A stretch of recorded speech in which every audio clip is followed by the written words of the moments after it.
1981 report of an Ohio family besieged by UFOs, hairy humanoids, and black forms, Part 2, by Charles Lear.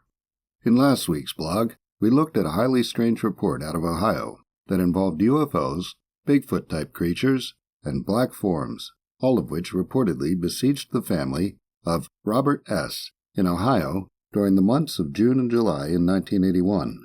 The principal investigator was Dennis Pilichis, who self-published a booklet in 1982 titled Night Siege, the Northern Ohio UFO Creature Invasion.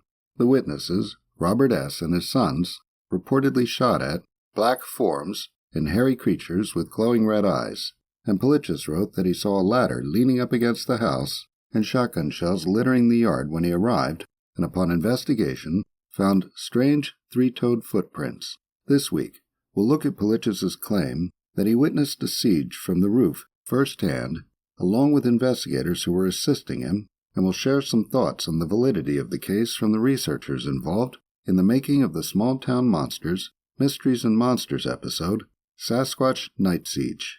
Under the heading, The Encounters of July 6th and 7th, 1981, Pilichis says that Willard McIntyre of the Marcen Group of Maryland made plans to visit him on his way to Mount St. Helens to investigate Bigfoot reports. According to Pilichis, McIntyre arrived, and Pilichis briefed him on the events in his area of Rome, Ohio. He adds that James Carnes of Mecca, Ohio, stopped by as well, and they all jumped in the car and went to Robert S.'s home. Pilichis describes finding that Robert had put up a barbed wire fence around the front of his house and yard to protect his family from some sort of large creature, a black form, that had walked up to the window on the porch. Pilichis notes there were 18-inch five-toed impressions found in the yard, the driveway, and in front of the window. In addition to all this, Robert is said to have told Pilichis that the forms had come back, and Pilichis says that three-toed footprints were found in the area, as well as big hoof marks of some sort that couldn't be identified as coming from anything earthly. An unusual discovery Pilichis describes is a set of five-toed footprints in 4-feet-high grass where the grass was swirled around them in a clockwise direction. According to him, all of the above was documented and photographed on 35mm film, though he doesn't include any photos of the footprints with the swirled grass around them. He says that after more taped interviews were taken, Carnes went home, and he, Pilichis, and McIntyre decided to come back and spend the night. Pilichis says that when they arrived late in the day, the family was loading their guns, getting ready for another night on the roof. According to him, one of the family members said they saw glowing eyes in the wood line behind the house, and he says that he, McIntyre, and 2 family members went out there. He explains that he could not, first off, see many of the forms moving on the wood line, and attributes this to his night vision abilities. He points out that the family members could probably see better at night than he could, as they were expert hunters. Pilichis describes an intense experience while out on the wood line, where a glowing form stepped out of the woods on the other side of a field, and 3 members shot at it, hit it, and it seemed to fall into the high grass. He says they went to look and saw the grass was smashed down, with a path leading away, as if something had dragged itself away into the woods. Pilichis says he and McIntyre threw rocks into the woods to see if they might hear something run away or see something come out after them, and that a rock came flying out of the woods and landed by the family members 15 feet behind them. He then describes multiple instances of seeing glowing eyes and a form with a white glow. According to Pilichis, the best sighting they had that night started with 3 sets of glowing red eyes around a dead tree.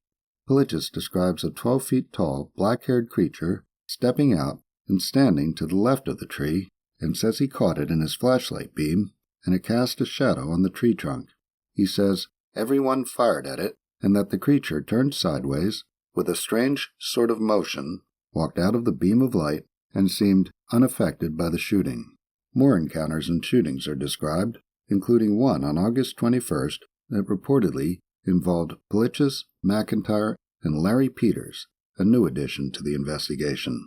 There is also an account of a trap being set using live rabbits with a capsule of cyanide inside each of them. Pilichis doesn't explain what getting the capsules inside entailed, and a tape loop of rabbits screaming. Pilichis reports that one rabbit was gone and 5-toed 18-inch Bigfoot-type prints were found.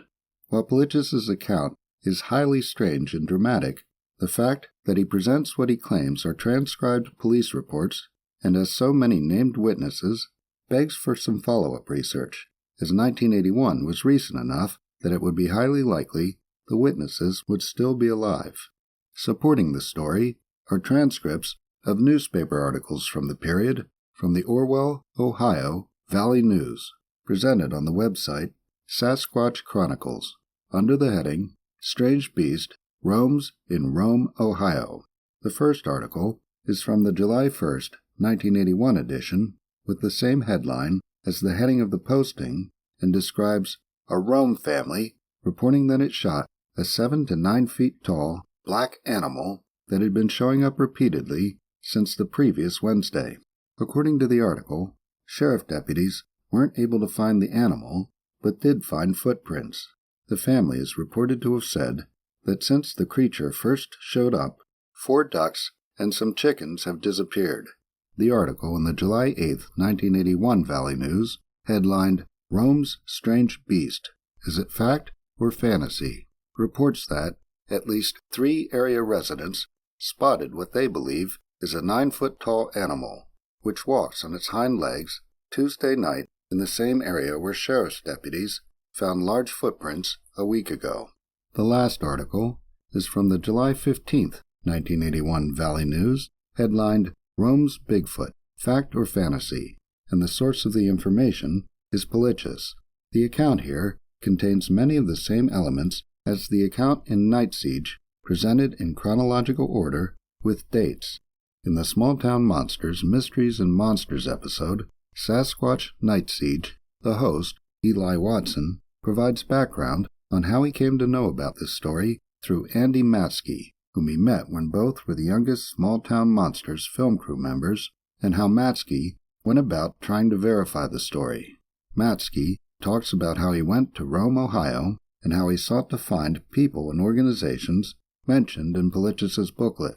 Matsky's father, Mark Matsky, a regular narrator for Small Town Monsters Productions, who passed his interest in the case down to his son, provides commentary and speculation throughout.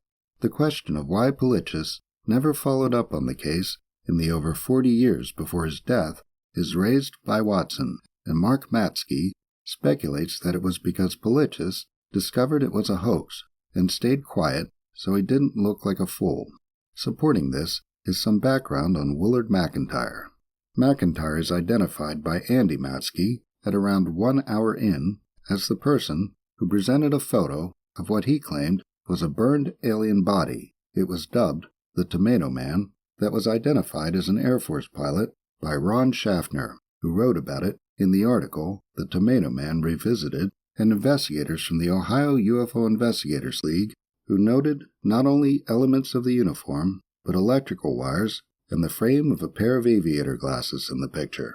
Matsky describes coming upon an article by Schaffner in which he wrote that during personal contact with McIntyre, McIntyre said that Pilichis believed everything he was told and would be easy to hoax, and that he, McIntyre, was related to one of the witnesses.